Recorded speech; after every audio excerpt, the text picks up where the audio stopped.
Hello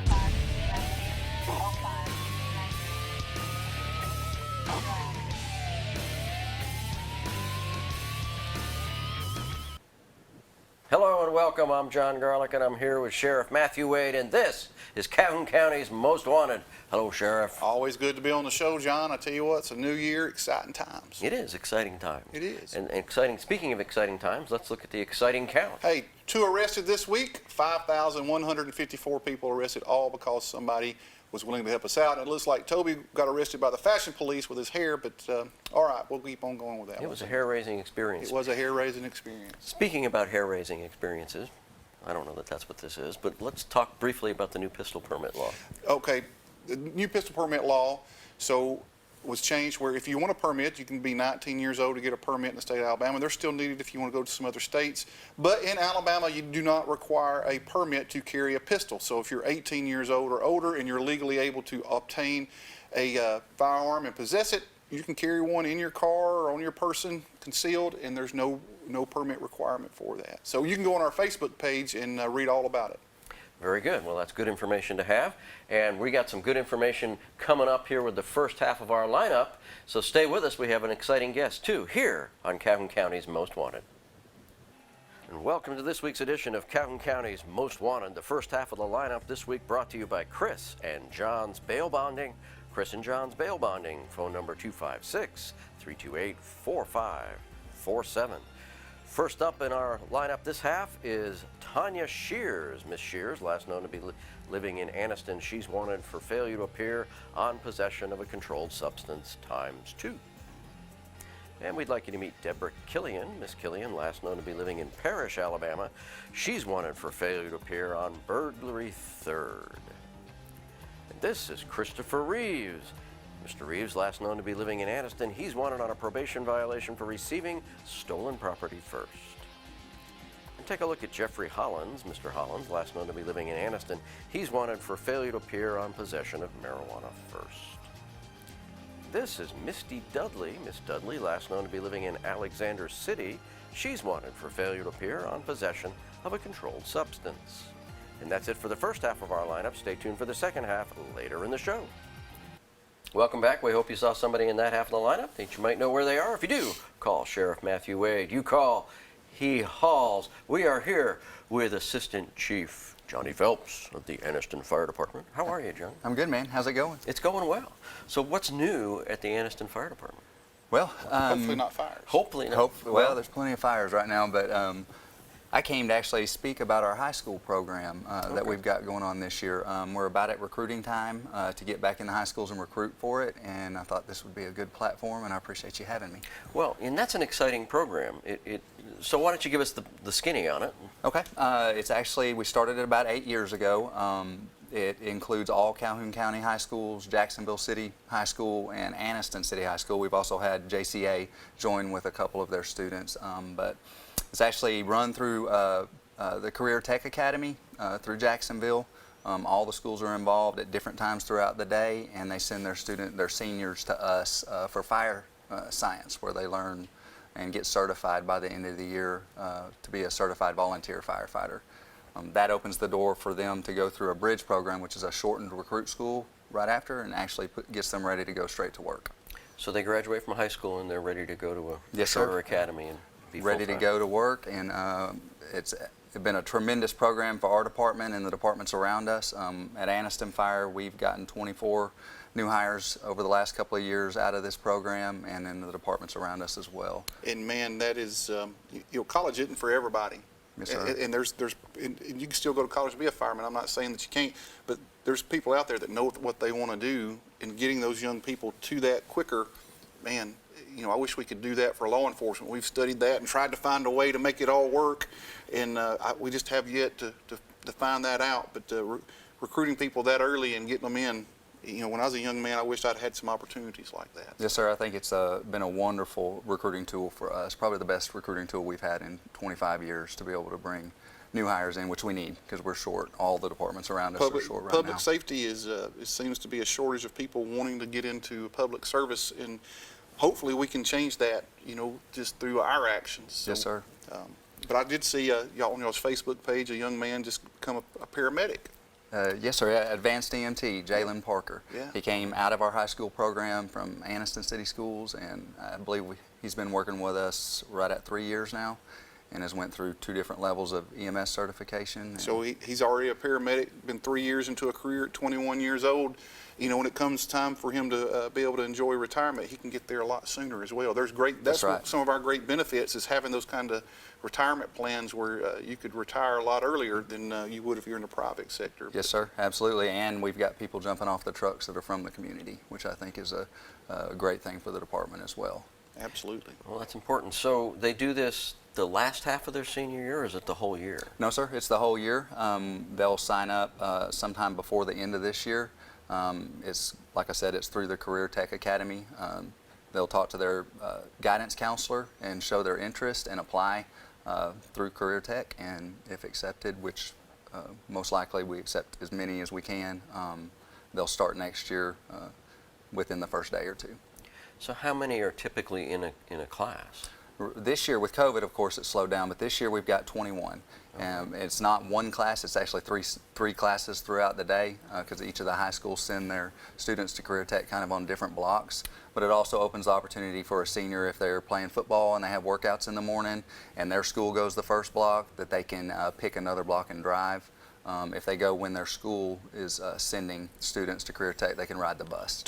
Teaching young people job skills and having qualifications and certifications to help them get a job is always a good thing. Oh yeah, I think so too. Always a good thing. So I'm a little jealous. I wish we could have some type of program like that for law enforcement. So. Yeah, it would be nice. And you know, it is. It's great. Kids graduate from high school, and you know, without programs like this, they have their diploma, but if they don't want to go to college, they still need some kind of training to get a decent skilled labor job. Well, so they have to go to 2-year college. That's right. And my son, he just graduated this past year, and you know, that's one of the things you have to overcome as a young person is getting some qualifications and getting some skills that are some certifications. Then you also have to get past not having a lot of job history on your resume. So, you know, having somebody recruit you and give you your opportunity, and y'all probably reduces your whole amount of time that you have to train somebody before you can put them on the truck and they can work by themselves. Like in law enforcement, we hire somebody, it takes about a year before they can work on their own, and at that level after a year it's still a reduced level. You know, if you have a burglar at somebody's house, do you want somebody that barely knows what they're doing, or do you want somebody who is the best person that's got all this experience, that can lift fingerprints and knows how to investigate it? So. Exactly. Plus it also gives us insight into their character, which sometimes takes a little bit of time, as you know, takes a little bit of time when you don't know somebody and you're just interviewing them, doing background checks. With this, we've known these kids since they were 17 years old and watched their work ethic throughout the year, and then I have them in recruit school, and so you know who you're dealing with when it comes to A lot of times they'll weed themselves out if they don't belong. Oh yeah, that's right. We also this year piloted a program with Gadsden State in partnership where we're doing a dual enrollment EMT for high school seniors. Wow. And so this year we've got that class on campus they had 16 students and we had our 21, so we had 37 high school students. Back in 2008, I just wanted to do it. I went through Gadsden State and went through the basic EMT course, and it's wonderful. I think it should be a requirement for law enforcement officers have to go through something like that to help them on a different level, because a lot of times we're there, especially in rural parts of the county, we might be there much sooner than That's right. somebody else can. It's valuable information for sure, and so with the high school seniors, it gives them an opportunity to gain college credits. We're short in the EMS field. EMS field's struggling even worse than I think the rest of public safety right now, and so being able to draw those young ones in to show some interest in it and hopefully and here's maybe the thing, choose a career. You graduate, you're a basic EMT, you've got a state license, you're going to be able to make more than you could going just an 18-year-old out of high school with no, I mean, it's you know, you keep that certification your whole life and you make money with it for a long time. Well, that's right. In 50 states, you'll never have trouble finding a job. Well, and I've also known people that started out as a basic EMT that are now a nurse practitioner. Yep. You know, so they started out as a basic EMT and went to the paramedic, became a nurse, now a nurse practitioner, and they probably make 6 figures. So yeah, that's right. It's a great start. Yeah, definitely. Well, and that's so important, because some kids, I had a friend when I was a teenager, and he was a volunteer fireman. This was long before they had any programs like yours, but that's what he wanted to do. He was a volunteer as soon as he could volunteer.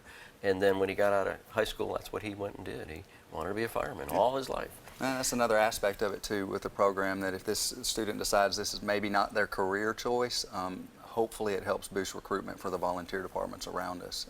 They're They're struggling as well. We have great volunteer fire departments. Mine that serves my house is Alexandria Volunteer Fire Department, and they're wonderful. That's right. Well, Chief, we're going to take a break. Yes, sir. And when we get back, we'll talk more about your program and the fire department. And we're going to have the second half of the lineup. So stay with us here on Calhoun County's Most Wanted. And welcome to the second half of our lineup. This half brought to you by Abe's Ace Bail Bonds. Abe's Ace Bail Bonding, 256-831-0074. And first up in this half, Stacy Walter. Miss Walter, last known to be living in Anniston. She's wanted for a failure to appear on receiving stolen property second. Take a look at Jon Geyer. Mr. Geyer, last known to be living in Ohatchee. He's wanted for a probation violation for being a sex offender and violating the Registration Notification Act. And meet Marcus Horton. Mr. Horton, last known to be living in Linwood, Illinois. He's wanted for a failure to appear on possession of a forged instrument first. And this is Joshua Cousert. Mr. Cousert, last known to be living in Hohenwald, Tennessee.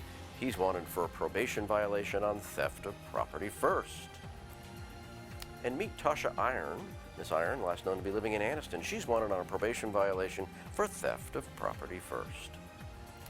And that's it for our lineup. If you have any information on these cases, please give Crime Stoppers a call. That number, 1-833-251-7867.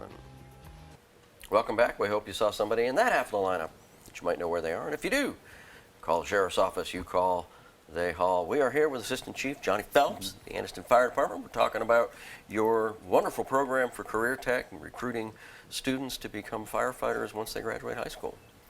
So you said you had like 21 students? Yes, sir. We got 21 students this year. And about how many of those actually go to work? Typically, it depends year to year, but typically it's about 50%. We'll have about, if we got 21 students, usually we'll see 10 or 12 of them that attend Bridge Recruit School. And then usually, if they'll go through that Bridge Recruit School right after graduation, normally, if they're successful, they get snatched up by every department around. They don't sit long before they're on a fire truck, for sure. So what are the requirements to get into the career tech program? You really need to have at least close to a 2.5 GPA, because there is a lot of academics that are involved with it. It's not just pulling hose and spraying water and stuff. We have 22 chapters that they have to take and pass. Yeah, I've been to the National Fire College. You've been up there. You haven't been to the National Fire College? They have a library up there that's just phenomenal. Yeah. And I was in there, goofing around, and I pulled a book off the shelf, and it was The Chemistry of Burns. And I looked, it was like organic chemistry. I'm like, firefighters need to know this stuff? I was like, whoa. You gotta understand what we're dealing with to be able to handle it. Yeah, so there's a huge academic portion. Yeah, definitely.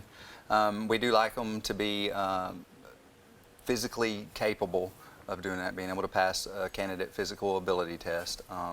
We do like motivated, team-oriented, possibly sport-oriented, those kind of things. Those type of personalities tend to do well in this class. Like in law enforcement, we have to run a mile and a half in 15 minutes and 28 seconds. Yes, sir. Let's do like 22 push-ups in a minute, 25 sit-ups in a minute, drag a 165-pound dummy 10 yards, and do an obstacle course under 90 seconds to get into the academy. That's state law. Yes, sir. So that's really just kind of the beginning. But I'm sure firemen have the same type of Yes, roundabouts. sir. We got CPAT, which we run at our training center. I have students from all over the Southeast come for this one agility exam. But by the end of their school year, we'll use this for their PT. By the end of their school year, any student that's interested will be able to pass that agility exam. If they're interested, they'll work at it, and it's acclimation. Sure.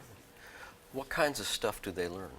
They'll learn about the history of the fire service, about emergency medical dispatch. We'll teach them CPR. They'll learn about hoses, water, different types of streams, foam, fire science, where we'll actually get into, like you were talking about earlier, the organic components of fire and the fire tetrahedron, where you have to have certain elements involved to actually have flame, and how do we extinguish it, because there's several different methods besides fire. And so it gets a little deeper than I think the general public would realize that we actually get into it. So, and they have to maintain that GPA while they're in the program, right? Yes, sir. Yes, sir. Wow. Looking for some people that are willing to serve, that have some grit. Yes, sir. Definitely. It takes a little grit to be able to be a fireman, go into a burning building and be able to do those type of things. So I think a lot of the types is people that are drawn to that. A lot of it is just who they are and their makeup of how they live their lives. Yes, sir. I do believe so too. I think if they like team-oriented profession type stuff, working with a team, and they don't mind getting dirty, then this might just be the career for them. Which is what's cool about the program is it doesn't have to be their career. I do think it's valuable if they decide in the program this is not quite for me. I do think they learn a lot of really good information about what we do and how much is actually involved in it. And we have that happen with us too. We had somebody come to work for us for several weeks. Said, "Hey, I always thought I wanted to do this, but I found out this is not for me." And there's nothing wrong with that. Nothing you at know, all. and you can save yourself some time and effort, finding those things out. But you got to go try. If you don't know, That's right. give it a try. That's right. You get an appreciation for what it takes to be in that career. Fire and law enforcement, it's not just about physical strength and brawn, and you've got to have some academic background. You got to Definitely. understand the law. You got to understand the chemistry. They And get firemen have the best schedule in the world. I wish we could figure that out to do for law enforcement. 24 on, 48 off. Yes, sir. Schedule is a major draw to our Yeah. career. It gives you plenty of time off if you have a I trade. think I know every fireman I know probably has a second job somewhere. Oh yeah, definitely. And so it's a good paying career field, and gives you other opportunities to do other things. Yes, sir. Yeah, except for those days when it's 110 degrees outside, and you put on all that turnout gear, and you go run into a burning house. And there's nights you're up all night, Mhm. so the next day is nothing but catching up and sleep and then cleaning up. But it is a wonderful career. It's been really good to me and my family. It's drawn my path for me over the last 22 years. It's how I found my spouse and my child, and all these things that it's fun to watch these 18-year-old, 17, 18-year-old kids start putting their feet out and trying to take a step. So what motivated you to go into the fire service? I actually wanted to be a paramedic. I have never thought about firefighting, and I found out Anniston Fire would pay for your paramedic. So I applied, and 3 weeks later I fell in love and figured out God led me to this career. Same thing. I never thought about being in law enforcement. Took a job at the jail, and after I'd been there a couple of weeks, I knew for a fact this is where I was supposed to be. Same way for me. And you've both excelled in your careers. So far. Gotten lucky. Well, yeah, you've topped out, Sheriff. I mean, I don't know where you go from here. Just keep helping people. It's always Just keep helping. right. Keep helping. You can be full chief, right? Well, I got a really good full chief. I'm Well, he's I'm going to pretty happy retire right one now. day. He'll probably retire before you. Maybe. I don't know. You don't know? I hope he doesn't. He's wonderful. We're blessed to have him for sure. Well, all right. Well, Chief Phelps, thank you for being on the show. And Yes, sir. if people are interested in this program, they talk to their advisors at high school? Is that- Yes, just get with your guidance counselor, or you can email me at jphelps, jphelps, at annistonal.gov, and I'll give you any information I need to. But your guidance counselor can help you link you up with Career Academy. Fantastic. Thank you for being on the show. And you guys stay with us. We've got the Crazy Criminal and the Crime Stoppers portion of the show here on Calhoun County's Most Wanted. And welcome to the Crime Stoppers portion of our show, where we ask you to help us with the following cases. First up, between January 7th and January 8th, a mailbox on the 400 block of Mount Gilead Road was shot. And sometime on December 17th, 2022, a 2000 gold Oldsmobile Alero was broken into on the side of U.S. Highway 431 at Cane Creek Farm Road in Alexandria. When the victim returned to move the vehicle on December 18th, it was in fact missing. And last up on our caseload, between January 7th and January 9th, a 500-gallon propane tank was stolen from Knightons Cross Road Volunteer Fire Department. And that's it for our Crime Stoppers cases. If you have any information on these cases, please call Crime Stoppers. That number, 1-833-251-7867. Stupid! You're so stupid! It's the start of the new year, so it's a new crazy criminal. Absolutely. A guy I know, he's real particular about what he eats. If we have a potluck at work or whatever, he's like, I don't know where that's come from. I'm not going to eat it. We always make fun of him. Yeah. Say, it's just no big deal. Well, this is an example of why you might want to take better care of what you eat. So we can pull up Michael Coranda. He's 46, out of Tabor, South Dakota. He's a fine fellow, lives with his mother, helps take care of her. So mother got up to go play her weekly card game at the senior center. and she saw there was a pan of brownies there. So she divvied out 4 or 5 brownies and put them in a container and took them to her friends so they could have a little treat while they play cards. Well, later in the evening, these 4 people all end up at the emergency room. Oops. With potential poisoning.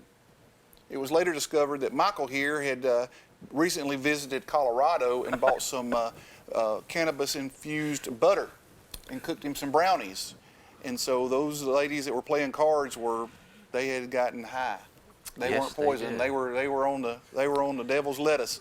Ooh. And so it all come to fruition, and Michael was arrested because he did buy the butter legally in Colorado, but in South Dakota that's not legal. And so Miranda's pot brownies, Michael's pot brownies got a bunch of old ladies high just because his mother was trying to be nice and give some brownies to her friends. Wow. So I don't know if they kicked her out of the card playing group or not, or they might invite her more. They I don't might, know. might have said, hey. Yeah, come on in. I don't know. But either way, be careful what you put in your mouth. Yes, and if you go to Colorado and come back with funny butter. Well, you need to know your laws. It might be legal in Colorado. It wasn't in South Dakota. So.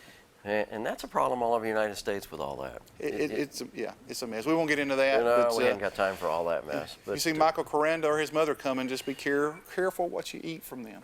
That's right. Watch what you're putting in your mouth. You never know. Now, Sheriff, we had the fire chief on here talking about new hires. You're looking for people, so Always. How do people apply at the sheriff's office? Hey, visit us at our website. You can apply on the website. You can apply at the county commission. And if you got any questions, email us or contact us on Facebook. We will get in touch with you. Community service, the sheriff's office is a fine place to serve your community. And it's a fine place to come watch the show. That's right. So please tune in next week, and we'll see you again here on Calhoun County's Most Wanted, but hopefully not in the lineup.